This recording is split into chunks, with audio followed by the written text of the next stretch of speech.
All right, why don't we take a look at resolution and canvas size? I get these questions frequently, so I just thought I would do a video about it. Now, it's important to say that this video is not going to be a complete exhaustive walkthrough every fine detail. I just want to give you a really good overview, and I will have links in the description to go to some of the sites I talk about, and you can follow up on it there. But this should be a good way to start. Okay, so right off the bat, I have a canvas open in Clip Studio Paint, and it is sized at 600 dpi, 11 inches by 17. Now, I work in that size because that was the size I always worked in when I was traditional. Plus, making comics on a larger page, when it gets reduced down to the print size, it cleans it up. The art looks just better. Kind of all comes together.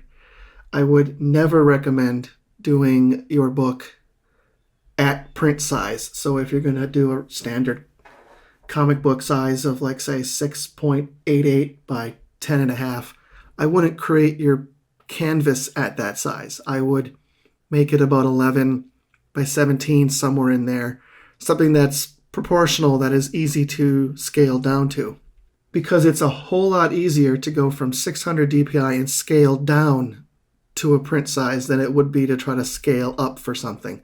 Because when you scale art up, it loses detail and it can become a pixelated mess unless you're using vector, which is a completely different discussion right now. But I have a template that's available on Gumroad where when you can set it up so that when you create a new page, this folder is in it, and it has this background page from my friends at Blue Line Art. And I have added guides to it for safe and for trim. Let's take a look at that. Based on this template, you can see that the dotted lines is in an area called copy, or the safe area. Copy as in like the printed word, your dialogue, captions, and art. Anything that's really important that you can't lose needs to stay in that area. Then the next one would be this dotted line right here on both sides.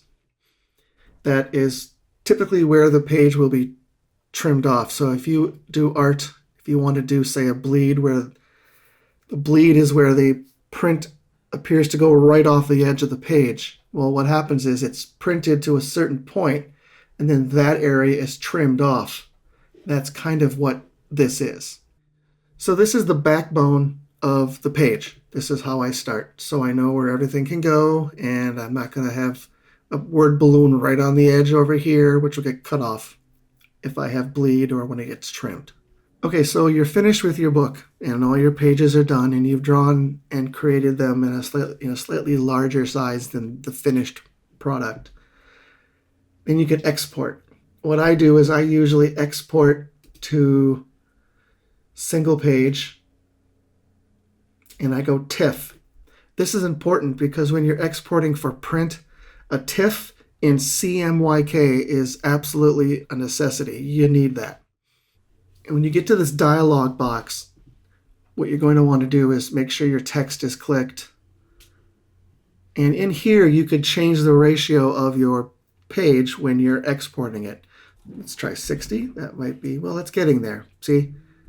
So you just play with this until you get it to roughly what you need. Here is a print guide that you would download from Blue Line Printing that also is owned by a friend of mine, Bob. Your page would be 7 by 10.5. And within there, there's the safe margins right here, the blue, which is similar to the safe margins on my template. This margin area here is what will be not considered safe. He even has a note on here, margin area, a little of the image in this area may be cut off. Then the red, if you want a page to have a bleed, like I mentioned earlier, your art would go right to the edge. And this part right here of your art will be trimmed. Here's a template from Ka-Blam. This is one I've used in the past, and this one is pretty much the same. 7 by 10.5, live area, trim area, and then the full document size. I have also in the past, from a printer, used Comix Wellspring, and this is their template. And like I said in the beginning, don't worry, I'm going to have links to these websites so you can go to and find all the information you need, because it's very important that you don't just follow what I'm rambling on about. You go to their website and you get the exact specs that they need for your book to print easily, properly, and cleanly. Earlier I had mentioned about exporting when you're done, like a page at a time. You can do that, but this is a slightly faster way. You can also create your pages like this to begin with. I usually just do it backwards. I don't know why. What you can do is you start with like your cover or your first page, and you go to Story, Import Pages, and I will just grab page 1. And then it's going to say, okay, management folder. Let's name this just for now. Test. View page 1 by 1. Binding point, that is where the book is going to be bound, left side or right side. Okay, so when you have that done, you click OK. And depending on your computer and the size of your pages, it should take a little bit. And then, wham, now these are in one. And then you would then save. And when you would save it, you will get a file that is a .cmc. This is what it would look like when you've added all your pages. You'll have all this. And this way you can select all your pages at once, go to File, Export, TIFF, because like I said before, when you're dealing with print, you have to export them in TIFF and CMYK. And this batch export option comes up where it's going to go, then click OK, and then it'll export all of them. Okay, so as I said, I will have links to Comix Wellsprings and Ka-Blam in the description, so you can kind of go look at their sites. Do your research, look for other printers. Some might even be local, but they still will need a certain format, and they're all going to be very similar to this. Also, when you submit, make sure that your art is collected into a PDF that is set to print quality. That's important, otherwise it's going to look really bad. Quick word on digital. I don't really have a whole lot experience with that. I mean, my books have been available that way, but I usually just pass the print PDF off to someone else and they've adjusted it.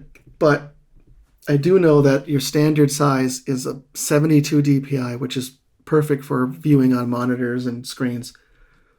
And the page should be about 800 pixels by 1280.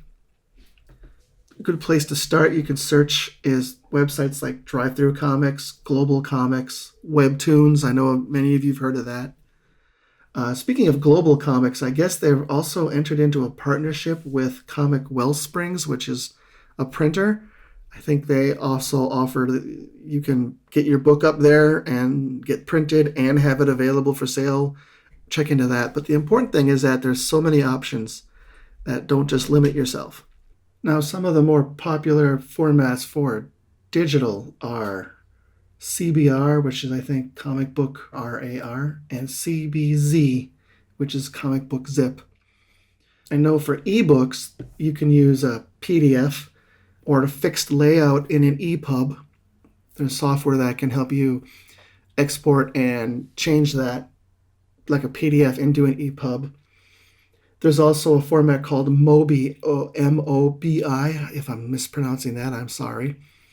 Now, in the past, I have used a medium-sized PDF that I've exported, like when I did the Freaks and Gods Kickstarter for the digital comics and sent those out.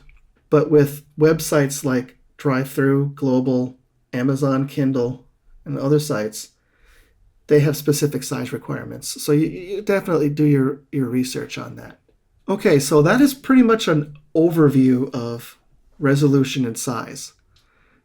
Again, 600 dpi or 300. You can work in 300 dpi, but Again, I don't recommend doing your page at the size it'll be printed. I think it's best to be a little larger and then print it down because you'll be very happy with the results.